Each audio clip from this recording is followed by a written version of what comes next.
What was the easiest build you've ever completed?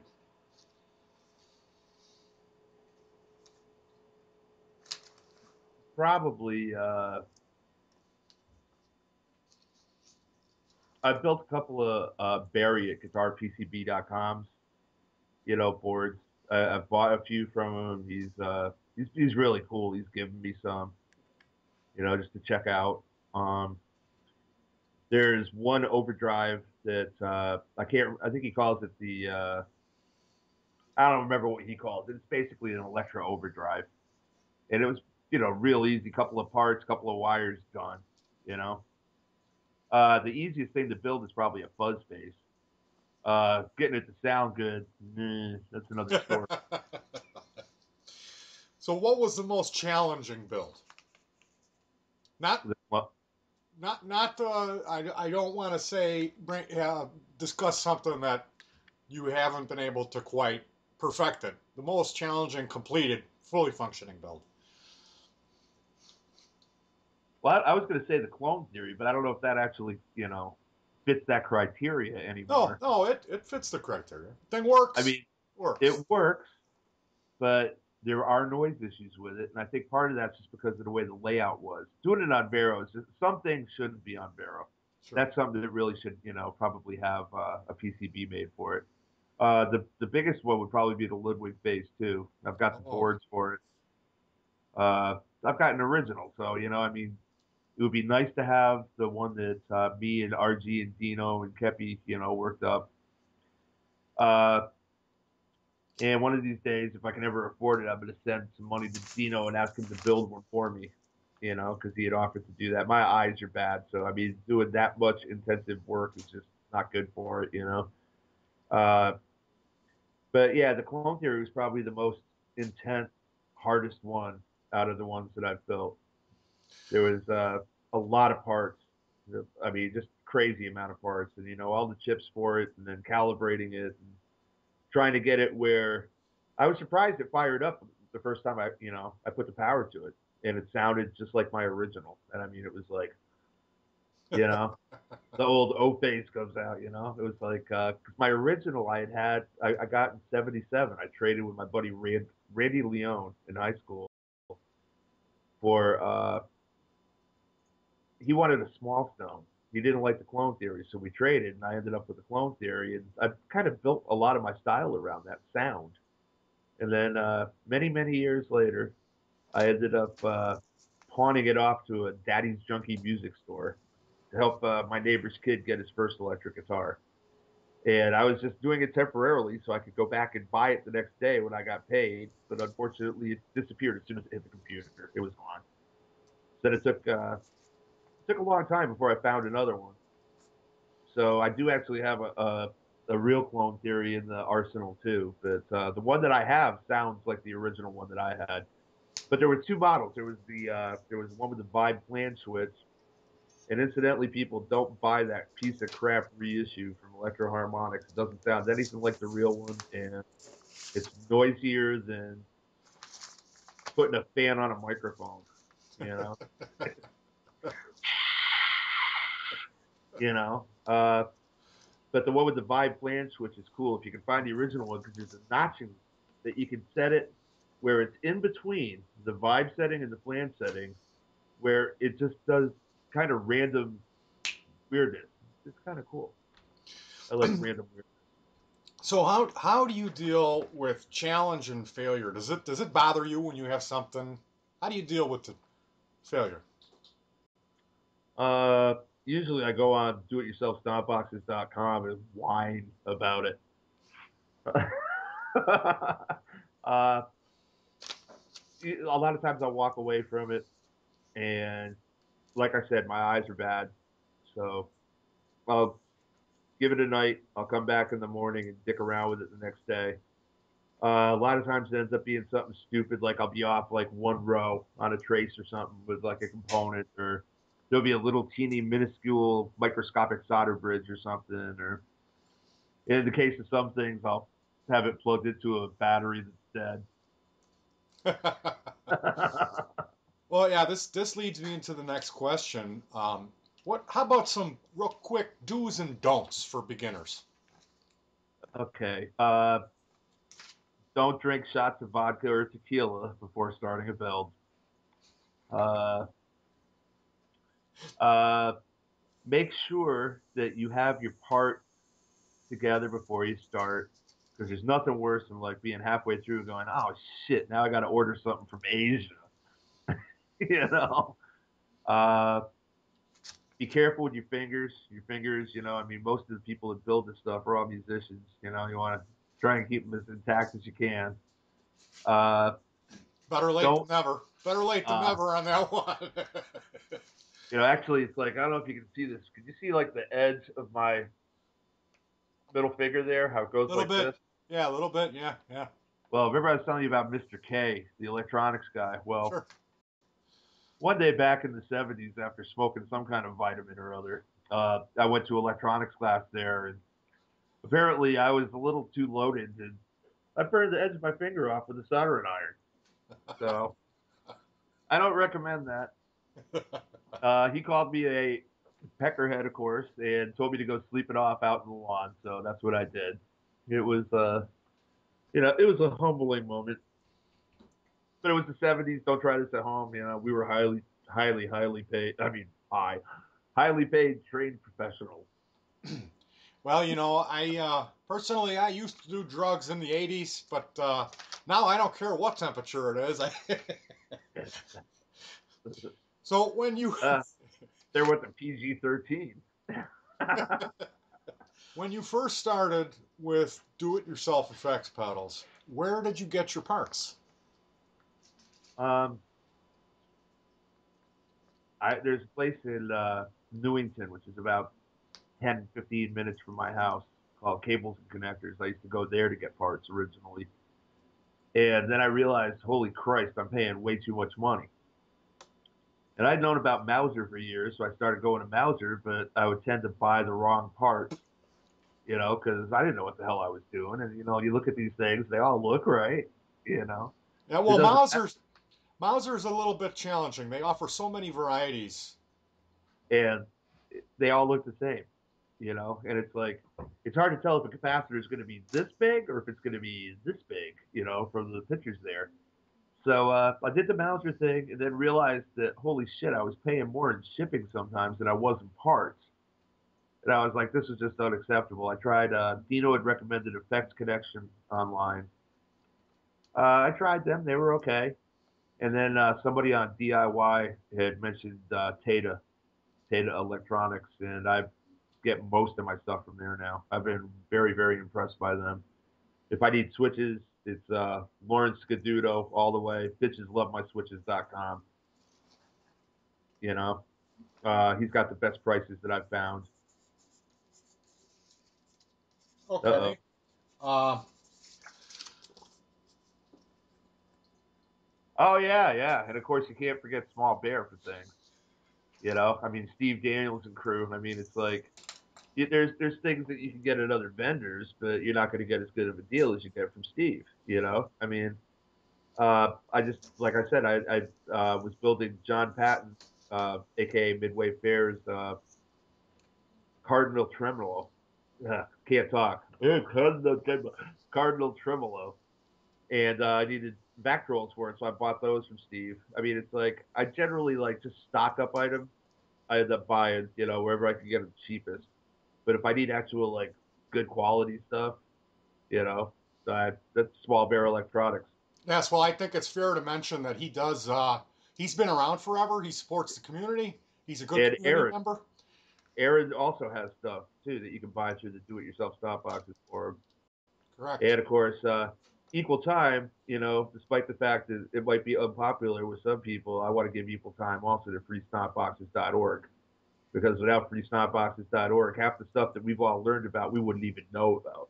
So, supporting them and the degooping fund is always good. Yes, yes. But we got to support each other, because it's like very few people actually are learning electronics.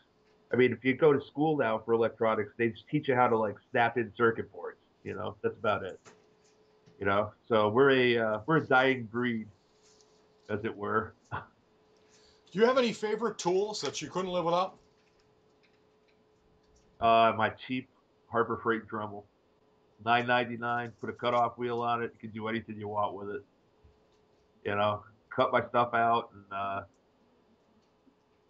and no, that's really about that's probably like my most used out of all my out of all my tools. That and oh, actually, there's two other things that I use all the time.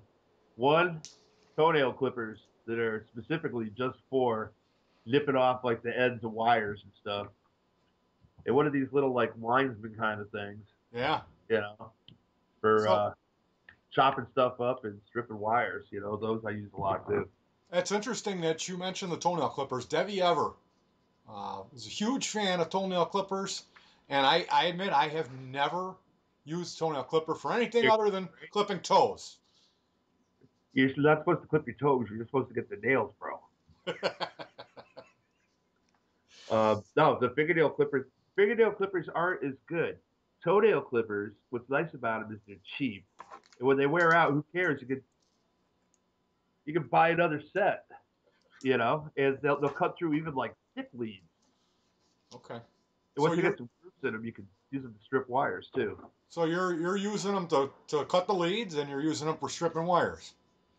Well, usually I use that yellow handle thing for stripping wires, but Yeah. yeah, whatever tool is handy at the time. Is there anything that you know now that you wish you would have known then?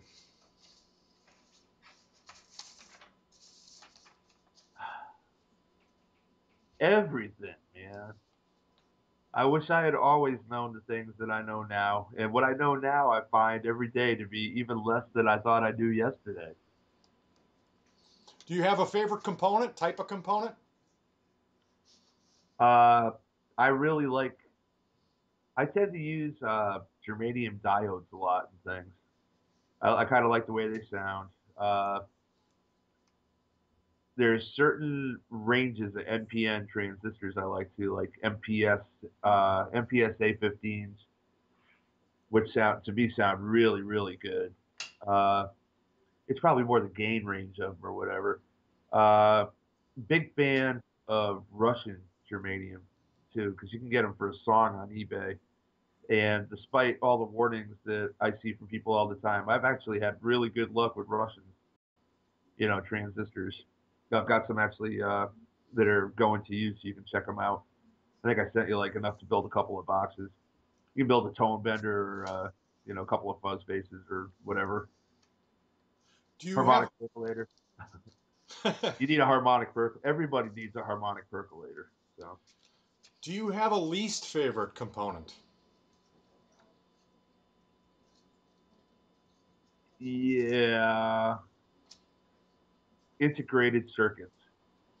Good Barrow, they're a pain in the ass Good answer. because there's times where it's like you have to have jumpers going all over and cuts going all over the place, and once you get like that Cleary project that Topo Piccioni did, uh, it's like you've got like I don't know, it's not that bad. It's like maybe six ICs and a bunch of JFETs and a million capacitors and a million, and it's like the freaking ICs are such a pain in the ass. And I like to tinker with things. Like I said, I like to blow things up, so I have a bad habit of hot swapping components. I won't power down in between trying things because if I want to hear it different, I don't recommend this because often when you do this, like those expensive germanium transistors will pop the PN junction, or your transconductance amps that you just got in, that you waited for like months for them to arrive. You pop them in and suddenly they're dead before you even fired the thing up. But you live, you learn. But the thing is I've learned so much from breaking things. I'm a firm believer you don't learn from doing things right. You learn when you screw it up horribly. That's where you learn something. So I'm willing to melt some parts. So, what is your favorite circuit? Not necessarily an effect, maybe an element of an effect, or what's your favorite little circuit? Anything My like favorite my favorite circuit of all time is well, actually, my favorite now is actually that suzy-q that I came up with because it really, for me, it's my style is perfect. But my favorite circuit that everybody would be familiar with would be a fuzz face. I mean, for, what is it, 12 components? I mean, you can get more sound out of that stupid little circuit and any guitar pretty much than you can get out of racks of doom. To me, I mean, it's all just the shades.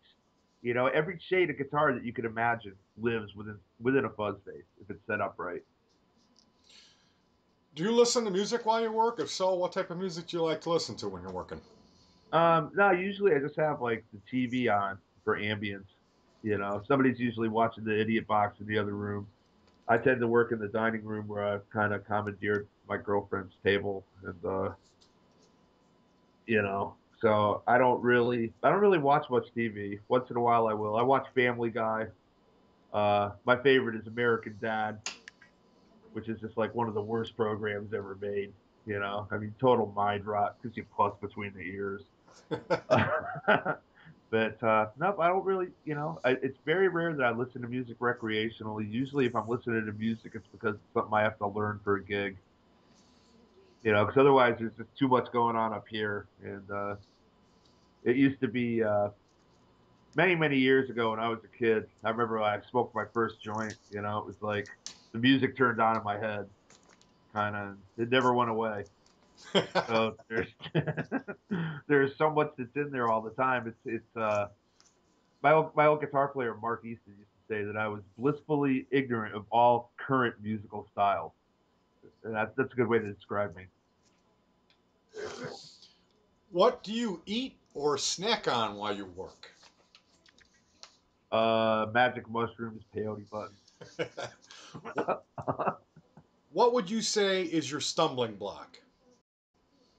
uh, I'm not patient, as in like turning off effects before swapping components, or not sitting and working on something until my eyes are dripping down my face in bloody pools of mess.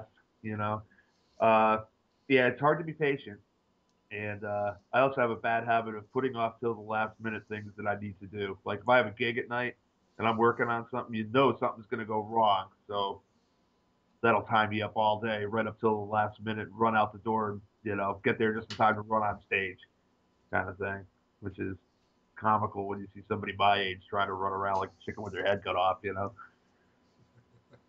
Rock and roll. Do you have a favorite Yep. instrument? Do you have a favorite instrument in your collection? My favorite is I've got a 1966 non-reverse body Gibson Firebird. That's probably my favorite. My most used guitar is probably my Red Strat. That's I gig with that always. If I'm doing recording sessions, I do that. So what's nice about the Bird is it's kind of like midway between like a Les Paul feel and a Strat. But for me, the Stratocaster is the perfect guitar for me. I can get pretty much any sound I want out of it. I love the whammy bars on them. I use them. I have them floating. I use them the way people use Floyd's. I beat the living piss out of them, and no problems at all. So Conversely, I hate Floyd's. you floated about a millimeter above the I floated so I can pull up about a whole step, whole almost a step. whole step on my high E string. Because then if you play like a C dyad, like a C and an E, you're like your 12th and 13th fret on your E and B string, you can pull that up. You can pull like a C chord into a D minor chord. It's kind of neat. Do you have a favorite amplifier? Uh, yes, it's actually something I built. It was actually the Dirty Bad Model One. Uh, I had traded off. It was funny. I went to a flea market and I found an old tube-powered record cutting machine for $5. And I picked that up and I traded it to a friend for a $5 trombone, and then traded the $5 trombone to another friend and got a $5 Fender Princeton with a blown output transformer.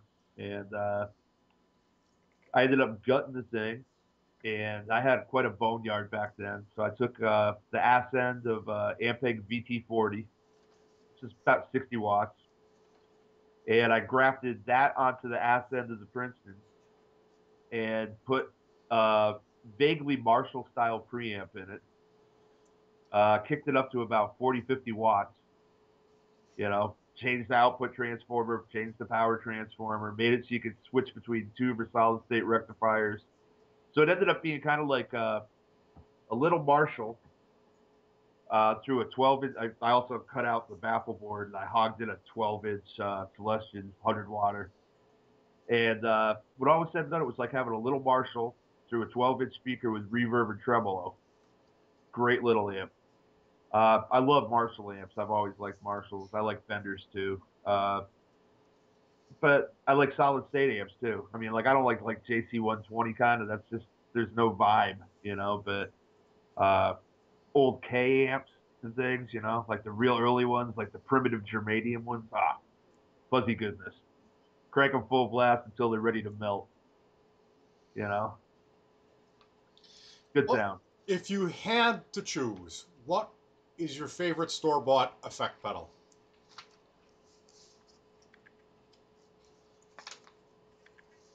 Boss ME5. I've got I think 4 or 5 of them kicking around at this point. Which is a It was the first Boss multi effect. It's you have like compression, overdrive, distortion, equalization. that's Uh, the black unit with blue trim.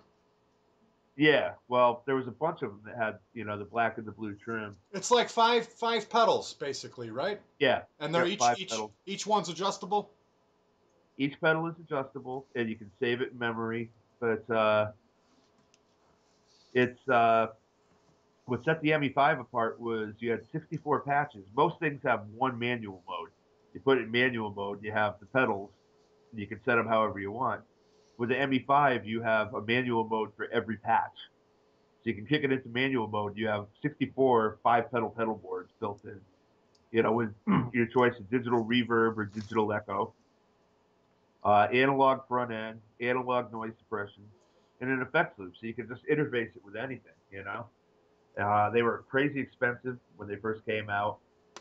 I pick them up now on eBay for 30, $40 usually. Really, Reverb.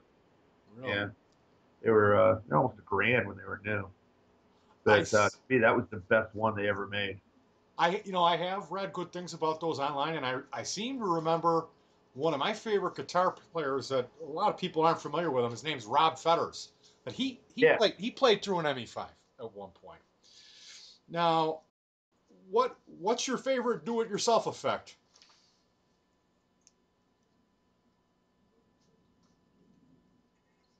I'm lame. I'd probably say the fuzz bass again. I love fuzz basses. I mean, I can't say enough good things about them. Properly set up, they are just amazing. Uh, Other do-it-yourself effects I've really liked was I like things that modulation pedals. I built Rick's Little Angel Chorus, which was beautiful. I messed with a bunch of Dead Astros things that he's come up with. Light wah and the tiny trems and things like that. I like what was really good was I built a Magnavibe. It was Barefoot Effects. Kind of took Tim Escobedo's Wobbletron and made it actually work. And I had found a Vero layout for that I think Nocentelli had done, and I built that. And that was I love that pedal to this day. It's just like really nice, gentle, good vibe. Just good vibes, man. It's groovy. Far out, man. What is your favorite complex signal chain or series of effects? Um, well, what I usually run live, uh, my like main pedal board, the one that I don't use lately because I'm too lazy to have to set it up. The signal chain runs. See if I can remember this completely. It hits the fuzz face, and then it hits Gus Smalley's octave up stick box. Then it hits Mike Tester's really cheap compressor. From there, it hits Tone Blaster, which is basically a tone bender. The tone bender goes to a wah wah, which I had modded. That was one of the actually that was the first thing I did modding was RG Keen walked me through it many years ago. Uh, so it hits the wah wah, then it hits a Klon, and then hits a super hard on overdrive for when I need it to be loud. Uh, there's a Ross flanger, the Electroharmonics clone theory. There's a Boss Dimension C or Dimension D pedal. DOD FX17 that I use just for volume. It's a volume wah, little miniature thing. Uh, there's a TC Electronics delay. Uh, Korg Mr. Multi foot controlled phaser at the end of all that. And then I run a reboat at the very end. Sometimes I put the Echo Flex on top of the amp at the very end after the reboat too. It depends. I have two Echo Flexes, but I'm too lazy to take them out most of the time. So what was the modified wah? Well, I had gotten a Crybaby, and I wasn't happy. I had never been happy with the way wah-wah sounded ever. And so I had, when I first got online, which was, probably around 1999 or so, I had found GeoFX, RG Keen's resource. I mean, if it wasn't for RG, I don't think half of us would even be able to comprehend half of what we do. Um, and I read the technology of wah pedals. And I was like, well, hey, this doesn't seem so hard. I could go and get these components that he suggests and wire them in. And I did, and I screwed something up. I can't remember what the hell it was, but I remember I emailed him, and he emailed me back and walked me through it. And I got the pedal working. I wrote him back. I said, dude, it works. I can't believe it. I'm so psyched. And he's like, cool, glad it works. Now make loud, scary noises. Doing it ever since.